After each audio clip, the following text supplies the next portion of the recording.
this is Annie Allsorts from the roving crew from SCAT, and we've just seen The Thousand Eyes of Dr Mabuse, and I'm going to interview Annalisa Hope. Who plays? Who plays, and she can tell us this. Sonia, the mad doctor's wife, and the assistant who carves little girls' faces off. I'm just as pretty as the next woman. I have a right to life like everyone else. Even back there, you locked me away in solitude.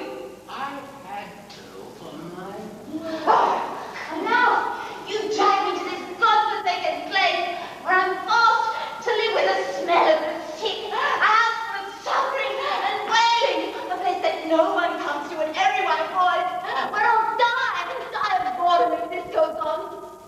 Do you know what the peasants call it? The house of pain. No. That was 7 years ago. This is actually part of a trilogy. And we did Rancho Notorious back then, and that was a Western. And then I went off and had a baby, and so they did Alphaville without me. I was in Al. Yeah, I know you were. I experienced that part of the trilogy. Right, yeah. And this is the third part of the trilogy. This is the horror genre. Alphaville's kind of like the detective sci-fi. Although I want to do a big sci-fi thing, actually, because I don't think Alphaville was as sci-fi as you can get. It's terrible! That business accident! It's terrible accident! The automobile ran nearby! Yes, I'm all right. Tomorrow is insured. Seriously? I don't know. They're bringing her here. Bring it here. I'll look after her. Now, what about the others? The others? Well, the others are with you. Oh, there was no others. You must have more instinct than there were others. The others, we went to pick them up, but they were there. Oh, you've got a bleed. Her face is covered in blood. She can't see anymore. And then, Horrible! Is it you I've been injured? I understand you did a workshop in progress. Oh, yeah, that was a nightmare. I mean, we got funding for 6 weeks, and Curtis made us all, well, he took us off to Transylvania, and like, he believes in method acting. So, I mean, I don't know why I still work for this guy. He locked us in a cellar down at the bottom, which used to be a dungeon. So there was like all blood all over the walls and like rats, and it really stunk because people had died there in the war. And then he said he was just going to lock us in for like an hour so we'd get the feeling of isolation and containment and horror. And then he fucked off and left us there for 4 days with no food, no water. We had to lick like the walls to get like moisture off of them. And then when he came back, he made us go straight into workshopping zone 2. He didn't even understand that we were like, Stephen had a nervous breakdown in the workshop in progress, was hospitalised for about a week, and put on strong tranquilizers. And Curtis just, you know, that was part of the course. And so in the ritual zone, oh, that was terrible. We had to watch all this footage of people being mutilated and slayed, and then every day we'd have to do these workshops where we'd actually have to physically like attack, scratch and bite. I've still got a bruise from Catherine, actually. I can't see it. Yes, I can. You can? Yeah, a little bit. It was a huge bruise where she bit me. I mean, and he just thought, you know, well, if you're an actor, you have to go through that stuff to understand pain.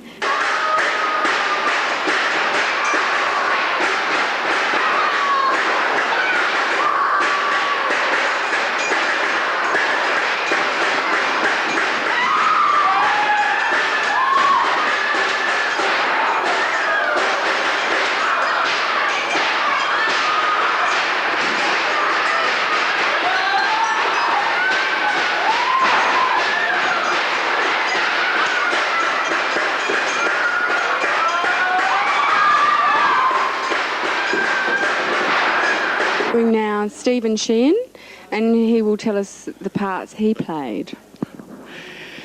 It's a very difficult question to put me on the spot like that to begin with, but Sorry. That's all right. I played the part of Mitchin, the professor, and Dr Gorlitz's assistant, and the professor's daughter. Christiane. In disguise you were through that? Slightly. Oh, I guess so. I mean, Christiane wears a mask because her face is all disfigured and cut and burnt and Through the car accident or through an operation? well, through the car accident, but it's not clear because you see. No, it is the car accident. Yes, it is the car accident. But and this is the plot. You see, the professor, her father, is trying to get her a new face. You see. But, it's very convenient because he was driving a little bit unsafely that night. It was almost as if he wanted to have a car accident, slammed the brakes on. She went through the windscreen and, he had his seatbelt on, she didn't. Your mask. Your mask. You must get used to wearing this mask. Where have you hidden it? Get used to it. I'm sorry. Now, you must practice wearing the mask. Only until we succeed. Trust me. No, don't doubt me, Miss John. You know my value. I will give you a new face. I guarantee it. Well, Zone 4 came out of a process that of just remaining completely still for about an hour.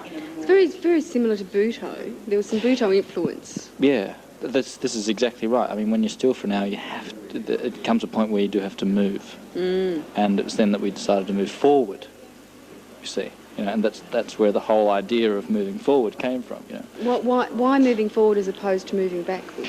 I don't know, I guess it was just a kind of... Nature's way. Well, true, yeah, it just sort of happened. Subconsciously, we moved forward towards Kale. That's when the genius of the scene began to take shape.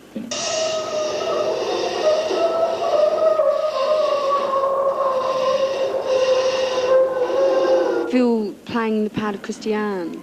Oh well, I actually felt most comfortable with the part of Christiane. I don't know what that says about my sexual identity or my gender identity, but that's where I felt most comfortable.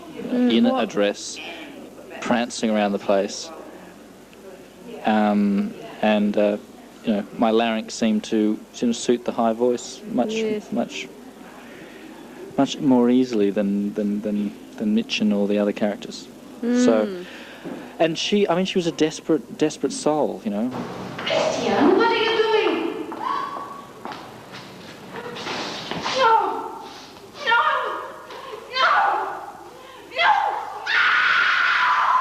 Why?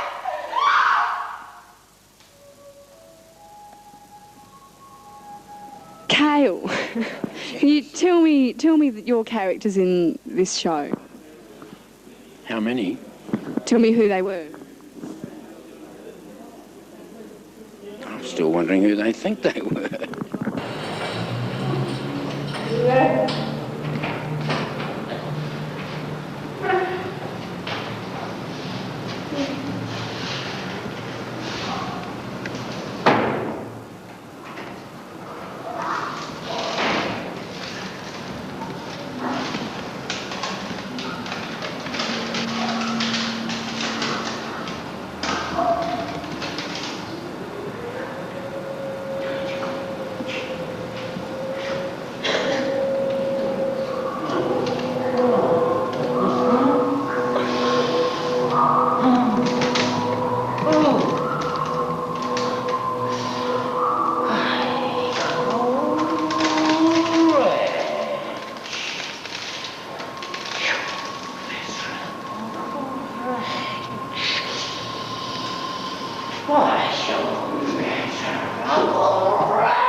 The show was actually a compilation of various horror stories, wasn't it? Yeah, including the French one about early plastic surgery, which obviously translated into the horror genre of that time, probably even more so than now.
your characters?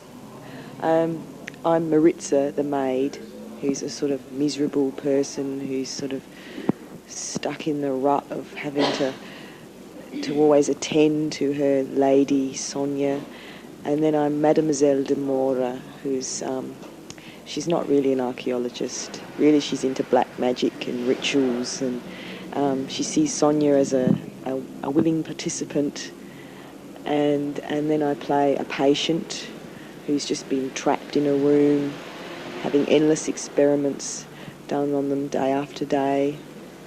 So they're really at the brink. That's the moment you see me, I'm at the brink with the don't hurt me sort of thing. And then I play two young girls, sort of like, I guess they're like innocent 60s, twiggy sort of like figures, who very naive, sort of, oh yes, I'll go along with you sort of thing. And Not realising their destiny. yeah. So you could end up in jail. It was the first time. I don't know why I did it. Never do it again. I suppose I will be sent to jail. First to court. Court. My parents will never forgive me. Oh, well, of course we can avoid all this. But we need a person who is discreet and clever. I'm very discreet and clever. Is it hard? No, we'll see. What do I have to do? Firstly, bleach your hair. Are you joking? No, we don't do that here. But you'll have to be blonder. That won't suit me. But that doesn't matter. Then we'll send you to a doctor. I'm not sick. You'll say you are. We'll send you to a doctor. I'll write you a note for Dr. Gleitzer, who will refer you to Dr. Genesia, who is at the hospital.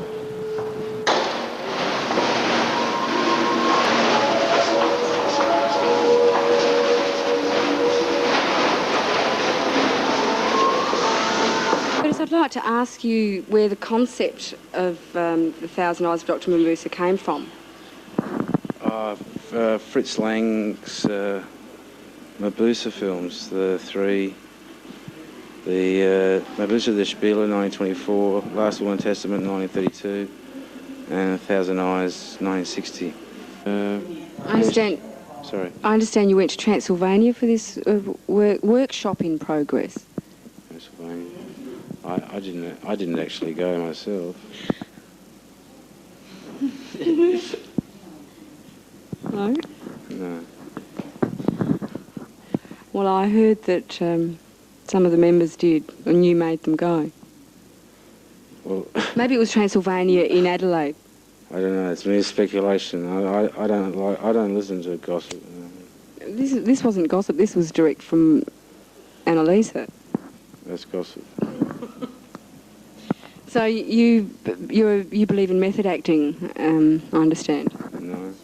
What type of where does your theory and philosophies of acting come from? Like, no, what I'm trying to do is what we're trying to do is form a hybridisation of different art forms, and basically that's why we do it as process and work in progress, because we have to try out everything we do on an audience, and it's just made up of an attempt to address a contemporary audience. So we find things out along the way, and it's how it develops.